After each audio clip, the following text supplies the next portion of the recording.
Assalamualaikum warahmatullahi wabarakatuh. Halo Sobat Peradilan, kembali lagi bersama saya Kayuli Rahmah di Siniar Pagi, Siniar Pengadilan Agama. Pada kesempatan kali ini, kita akan membahas tema yang sangat menarik. Tapi sebelumnya, buat teman-teman yang belum nonton episode sebelumnya, silahkan tonton dulu ya di channel YouTube-nya Pengadilan. Pada episode kali ini, kita akan membahas tema yang sangat menarik. Kenapa? Karena tema ini benar-benar sangat hangat dan sangat krusial di lingkungan pengadilan agama.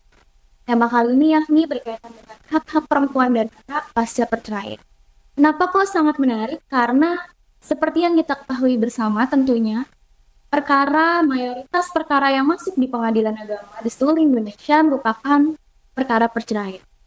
Di pengadilan agama Barabaya sendiri nih terhitung sejak awal tahun 2023 sampai dengan kemarin 8 Juni 2023 terdapat 265 perkara gugatan yang terdaftar dan 252 perkara diantaranya atau persentase sekitar 94,3% perkara merupakan perkara perceraian. Untuk itu memang nggak salah ya kalau kita katakan bahwa tema ini sangat menarik dan krusial. Nah, untuk membahas tema ini tentunya saya nggak sendirian. Kita sudah kedatangan tamu yang sangat luar biasa, hakim paling cantik di Pengadilan Agama Barabaya kelas 1B, yakni Yang Mulia Ibu Daud. Selamat datang Ibu, Assalamualaikum. Waalaikumsalam. Gimana kabarnya Ibu? Sehat? Alhamdulillah sehat, Mbak Ika. Iya, jadi ini pertanyaannya sudah banyak nih Ibu ya, terkait dengan hak-hak perempuan dan anak. Untuk mulai pemanasan, pertanyaan pertamanya Ibu, yang mau saya tanya gitu, sebenarnya gimana sih konsep dasar hukum dari hak-hak perempuan, kemudian apa aja gitu hak-hak perempuan dan anak pasca perceraian ini? Sebelumnya ya Mbak Eka, tadi Mbak Eka bilang kalau bahasa saya hakim paling cantik di pengadilan agama Iya, Barabaya. betul. Iya, karena saya jelaskan memang hakim pengadilan agama Barabaya itu 4 orang dan tiga-tiganya laki-laki dan saya sendiri perempuan. Jadi emang betul saya yang paling cantik ya di hakim di pengadilan agama. Langsung saja tadi Mbak Eka menanyakan apa sih dasar hukum kemudian hak-hak perempuan pasca perceraian. Sebelumnya saya jelaskan terlebih dahulu tentang jenis perceraian yang diajukan di pengadilan agama. Di pengadilan agama yang pertama adalah cerai talak. Jadi permohonan cerai yang diajukan oleh suami yang mengajukan permohonan ke pengadilan mohon agar diberikan izin menceraikan istrinya. Jadi cerai talak itu perceraian yang diajukan oleh suami. Kemudian yang kedua adalah cerai gugat, yaitu perceraian yang diajukan oleh istri. Jadi istri menuntut ke pengadilan untuk diceraikan dengan suaminya. Kemudian apa sih hak-haknya ketika bercerai atau diceraikan dari suaminya atau diceraikan dengan suaminya? Itu banyak ketentuan-ketentuan pasal atau dasar hukumnya, baik dari KHI, Kompilasi Hukum Islam, kemudian Undang-Undang Perkawinan, kemudian SEMA. Nah, yang pertama apa saja hak-haknya? Yang pertama yaitu tentang nafkah iddah. Jadi ketika seorang perempuan, seorang istri diceraikan oleh suaminya, maka suaminya harus memenuhi atau harus membayarkan nafkah iddah. Nafkah selama seorang istri menjalani atau menjalankan masa iddah. Itu selama istri tidak terbukti atau tidak nusus, yaitu nusus itu istri yang durhaka, tidak patuh terhadap suaminya. Itu berhak dia atas nafkah iddah. Nafkah iddah itu bisa berupa nafkah makannya, kemudian tempat tinggalnya, kemudian juga pakaiannya, kemudian juga berhak atas mut'ah atau kenang-kenangan, bisa berupa uang, bisa berupa barang. Kalau barang itu biasanya emas itu uh, atau barang elektronik atau kendaraan. Tidak sedikit juga yang seperti itu, perempuan menuntut ya, kenang-kenangan berupa yang seperti itu. Kemudian juga istri yang diceraikan itu berhak ketika menikah ternyata maharnya belum dilunasi atau mahar terbuta. Jadi dia berhak menuntut atau suami berkewajiban untuk melunasi maharnya terlebih dahulu sebelum menceraikan istri. Kemudian jika selama menikah ternyata suaminya lalai memberikan nafkah atau dengan sengaja menelantarkan istrinya, tidak menafkahi istrinya, itu juga menjadi kewajiban suami untuk dipenuhi dan menjadi haknya istri. Istri bisa menuntut untuk pemberian nafkah terbuta yang dilalaikan oleh suami. Kemudian juga ada nafkah anak. Jadi ketika bercerai itu bisa seorang istri menuntut terkait dengan nafkah anak yang mungkin anaknya diasuhnya, jadi bisa menuntut ke pengadilan untuk ditetapkan besaran nafkah anak untuk mengasuh anaknya tersebut. Itulah Mbak Eka beberapa hak-hak perempuan. Juga harta bersama itu juga termasuk juga hak perempuan ketika bercerai atau diceraikan dengan suaminya. Jadi meskipun yang bekerja hanya suaminya, tapi dia juga berhak atas harta yang diperoleh semasa perkawinan. Seperti itu.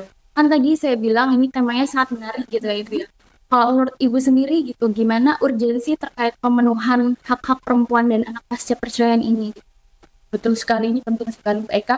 Ya karena memang perempuan itu perlu diberikan perlindungan lebih ya, karena perempuan itu dalam konteks berumah tangga ini ya, khususnya karena perempuan itu lebih rawan mendapatkan diskriminatif ataupun kekerasan dari laki-laki terkhusus suaminya. Meskipun tidak sedikit bahwa di pengadilan itu perkara perceraian itu diajukan oleh istri yang menggugat cerai di pengadilan, tapi tidak sebab-sebabnya, faktornya, penyebabnya itu perlakuan buruk dari suaminya, seperti ditelantarkan, tidak dinafkahi dengan sengaja, tidak diberikan kejelasan, digantung, ditinggal begitu saja oleh suaminya, menikah lagi. Bahkan ada yang sampai mendapatkan kekerasan, KDRT, baik kekerasan fisik ataupun verbal. Hal itulah rawan sekali bahwa perempuan itu mendapatkan diskriminatif ataupun kekerasan dari suaminya seperti itu. Maka penting sekali bahwasanya perempuan itu mendapatkan perlindungan baik secara hukum perdata maupun secara hukum pidana. Jadi karena pada dampak perceraian itu sendiri gitu ya Ibu ya, perempuan yang paling terdampak gitu ya, makanya ini sangat penting sekali. Sangat penting untuk diketahui oleh masyarakat secara luas, harus mengerti bahwa sebenarnya dia itu dilindungi hak-haknya. Untuk mengajukan sendiri gini Bu, misalnya udah tahu nih ada haknya gimana gitu, mereka mau mengajukan, mau menuntut hak-haknya itu gimana? Jadi cara pengajuannya ketika cerai talak, perceraian yang diajukan oleh suaminya, jadi mengajukan tuntutan-tuntutan tersebut, bagaimana cara pengajuannya? Itu dijawaban di waktu jawaban pertama. Setelah mediasi dinyatakan tidak berhasil, kemudian diteruskan pemeriksaan pokok perkara, kemudian diberikan kesempatan oleh hakim untuk mengajukan jawaban. Nah, disitulah kemudian menjawab terkait dalil-dalil suaminya, perceraian suaminya, sekaligus mengajukan tuntutan yang tadi sudah saya jelaskan, iddah dan hak-haknya itu. Nah, disitulah pengajuannya. Kalau cerai talak ya Mbak Eka ya. Dan kalau cerai gugat di mana ini? Jadi kalau cerai gugat itu diajukan bersamaan dengan surat gugatan perceraian.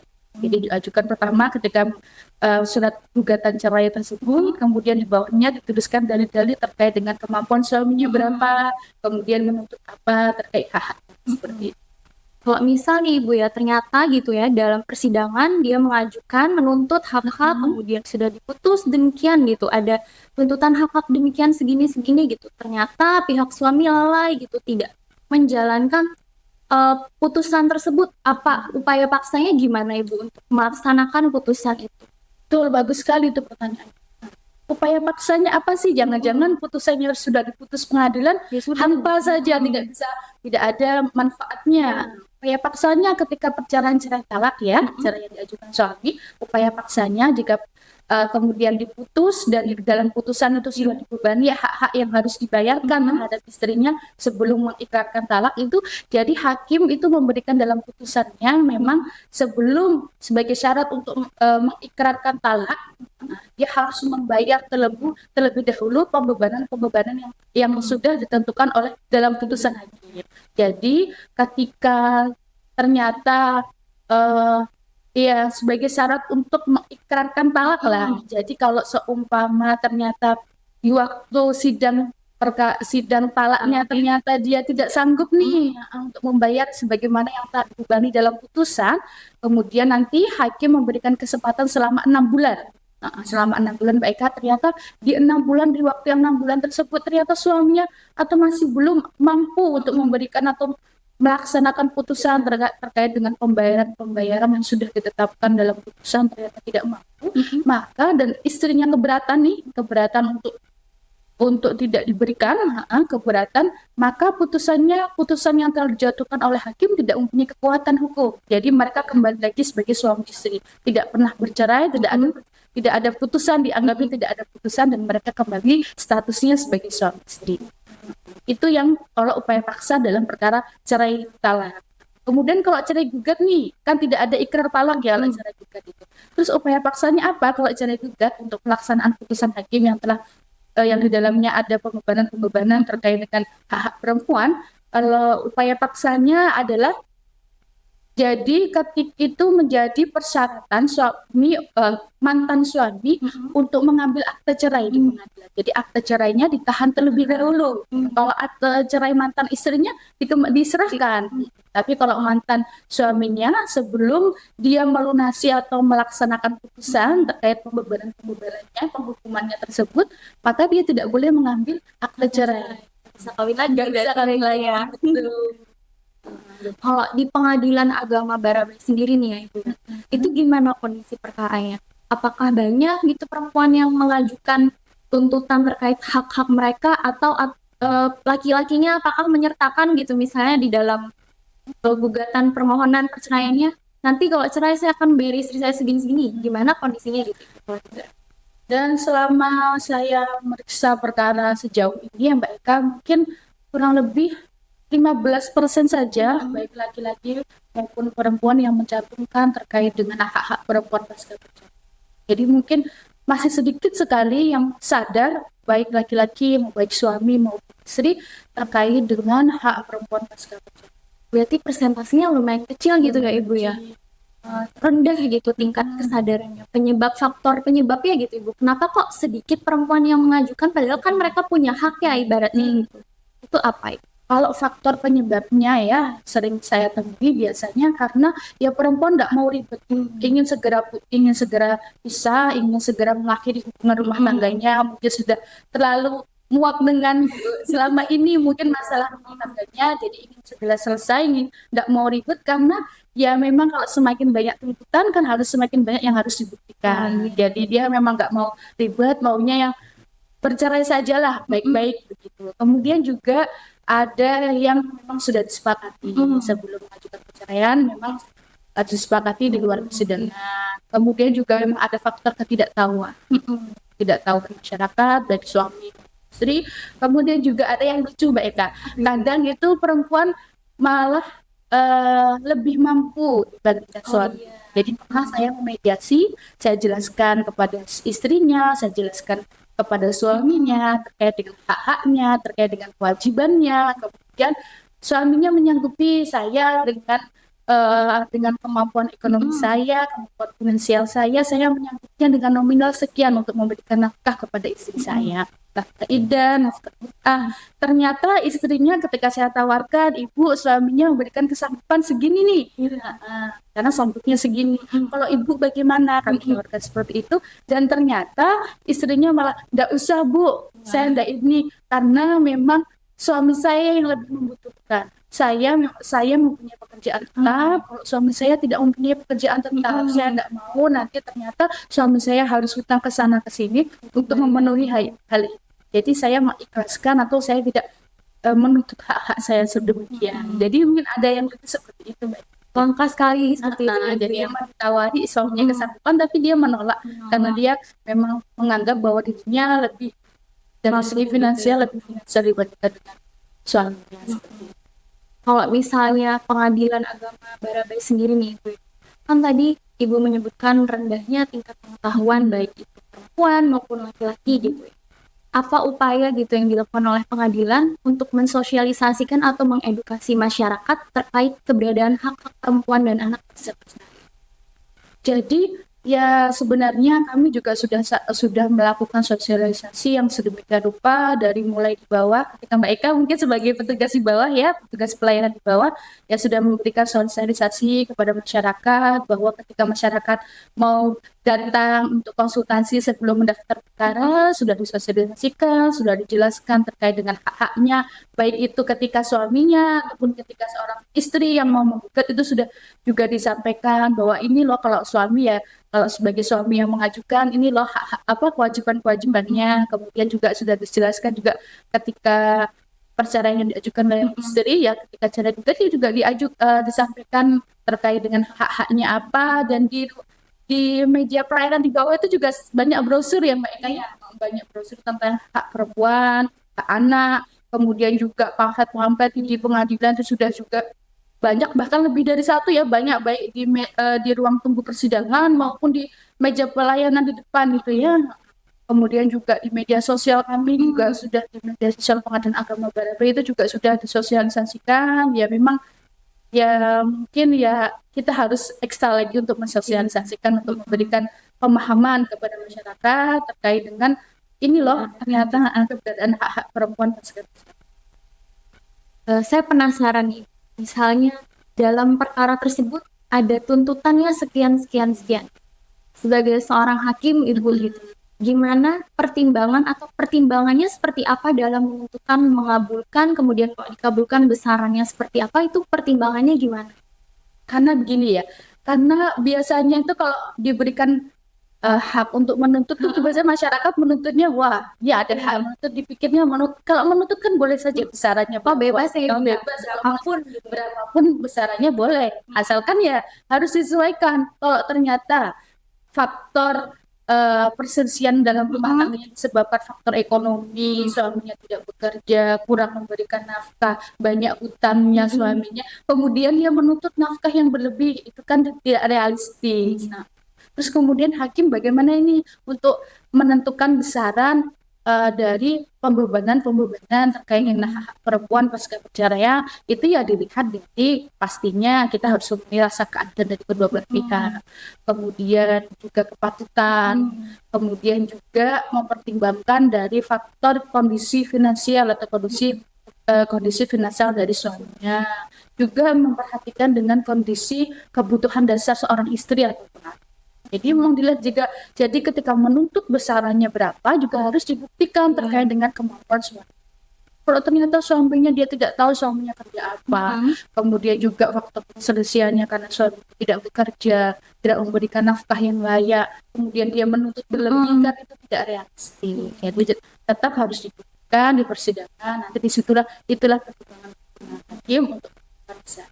Berarti kelayakan, kepatutan sama keadilan gitu ya, dua-duanya win-win solution gitu lah ya. Dan melihat kemampuan dari Iya, suaminya. meskipun bebas mengajukannya mau seberapapun gitu, tapi tetap harus masuk akal dan bisa membuktikan gitu ya Ibu. Betul, harus dibuktikan.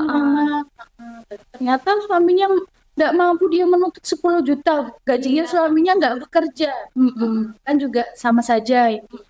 Oke, jadi udah banyak sekali nih Ibu pertanyaan saya ajukan yang terjawab semua gitu dengan mantap dan memuaskan sekali bagi saya gitu. Mungkin ini terakhir gitu Ibu.